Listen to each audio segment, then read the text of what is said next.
The end of the ceasefire in Gaza.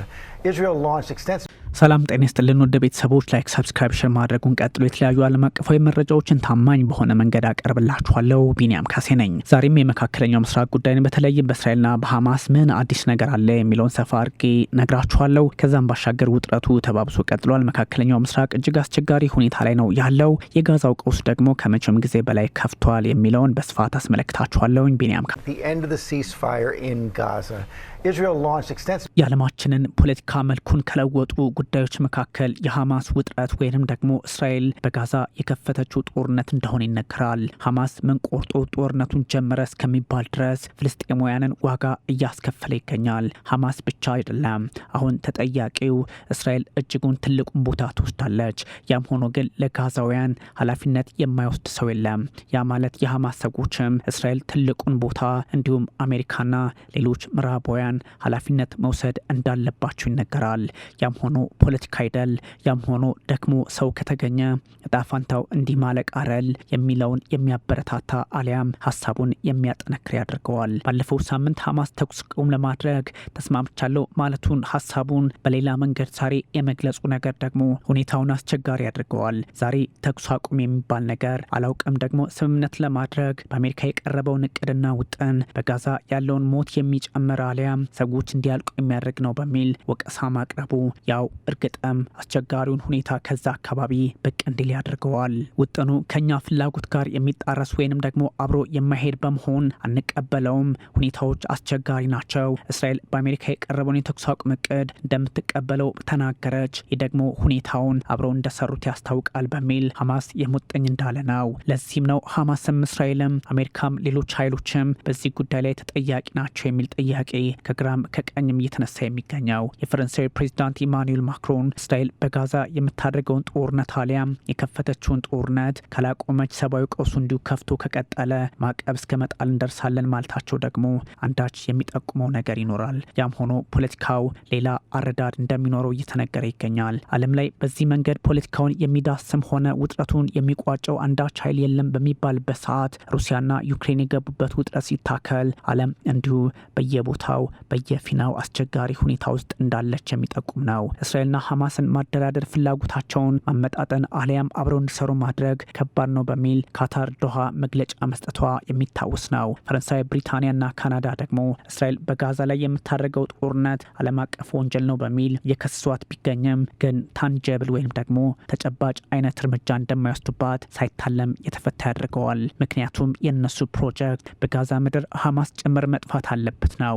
ሐማስ አሁን አቅሙ ቢዳከምም አሁንም መዋጋቱን መቀጠሉ አልፎ አልፎ ወደ ቴልአቪቭ ሳይቀር ሮኬት ማስወንጨፉ ተዳክሟል ለማለትም ያስቸግራል። ለዚህም ነው እስራኤል ጥቃቷን አጠናክራ የቀጠለችው። የእስራኤል ጦር በመላ ጋዛ የጀመረውን የምድር ላይ ዘመቻ ቀጥሎበታል። ዘመቻው ደግሞ የጌዲዮን ሰረገላ ይባላል። በዚህ ደግሞ አስቸጋሪውን ሁኔታ ሊፈጥር እንደሚችል እየተነገረ ይገኛል። እስራኤል ዛቻ ብቻ አይደለም፣ የምድር ኃይሏ ከባዱን ጥቃት እየፈጸመ ነው፣ ጥቃቱ አስቸጋሪ ሆኗል በሚል የተወነጀለችም ነው።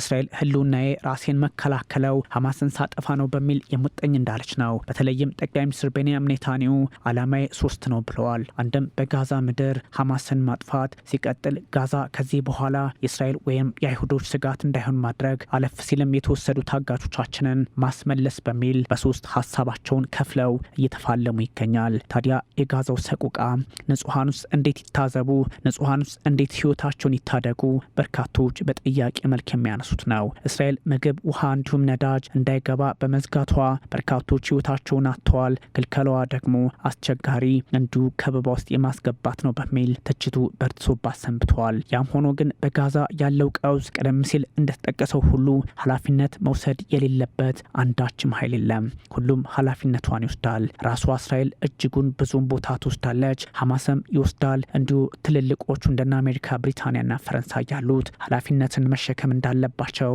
የሰብአዊ መብት ተሟጋቾች ሀሳብ ያስቀምጣሉ። የእስራኤሉ ጠቅላይ ሚኒስትር ቤንያሚን ኔታንያሁ እስራኤል ጋዛን ሙሉ በሙሉ ትቆጣጠራለች፣ ጦሩም ወይንም የጌዲዮን ሰረገላ አላማውም ይሄኑ ነው በሚል በግልጽ አስቀምጠዋል። ታዲያ ራሷን ለመከላከልና ለዚህም ጦሯ ዝግጁ መሆኑን ደጋግመው እየተናገሩ ባለበት ሰዓት በጋዛ ምድር ላይ ዛሬ ንጹሐንን የሚታደግ አንድ ኃይል አለመገኘቱ አስቸጋሪውን የዓለም ፖለቲካ መልኩን እየለዋወጠ እንዲቀጥል ያደርገዋል።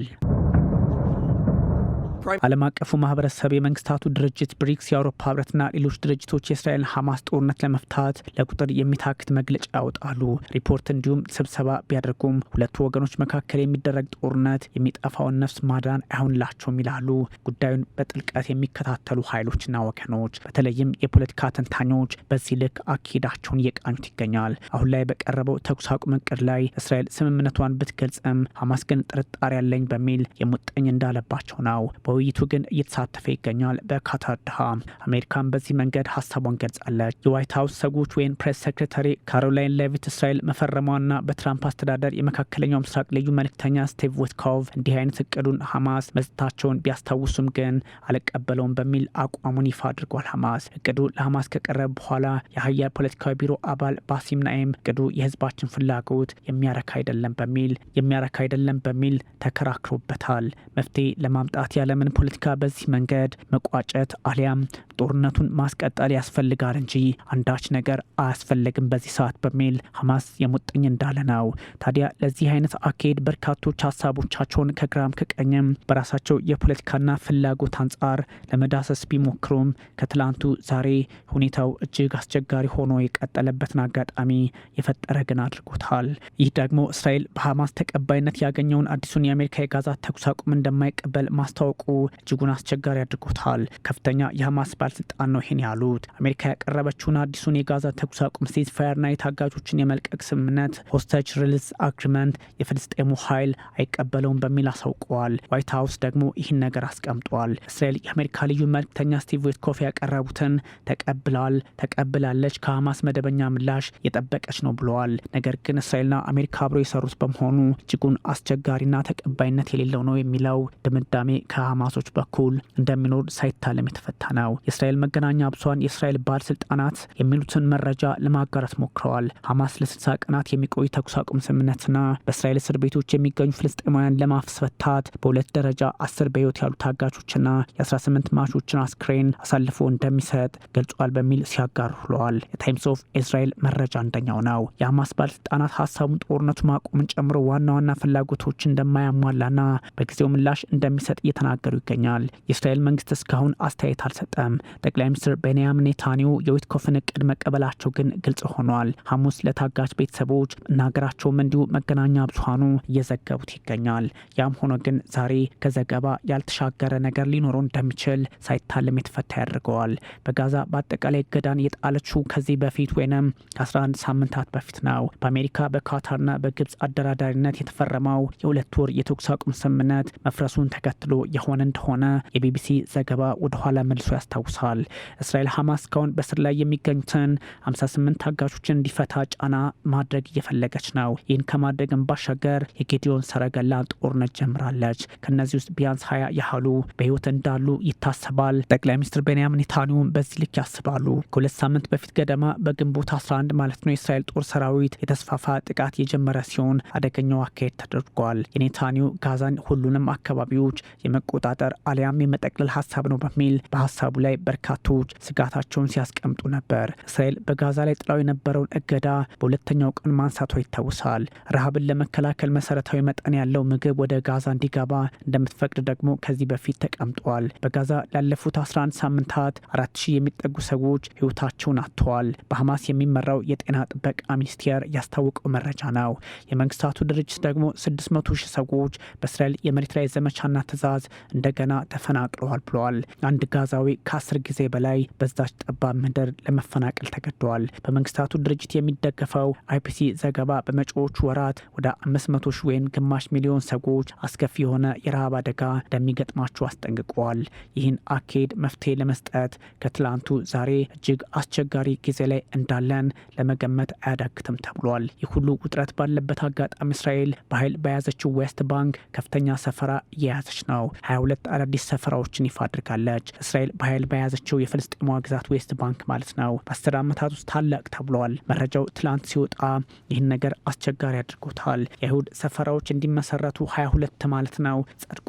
የእስራኤል መከላከያ ሚኒስትር ኢዝራኤል ካትዝ እንዲሁም የፋይናንስ ሚኒስትሩ ቤዝዳል ስሞትሪች ይህን በይፋ አስቀምጠዋል። ይህ ደግሞ እጅጉን አስቸጋሪ የሚያደርግና በዛ አካባቢ ያለው ውጥረት ከትላንቱ ዛሬ ተባብሶ እንዲቀጥል ያደረገ ነው ተብሏል። ምናልባት ዓለማችን ወደ አንዳች አርማጌዶን ውጥረት የምትገባበት አካባቢ እንደሆነ የሚነገረው ይህ አካባቢ አሁን ቀጠናዊ ብቻ ሳይሆን ዓለም አቀፋዊ የመሆን ሂደትም አለው።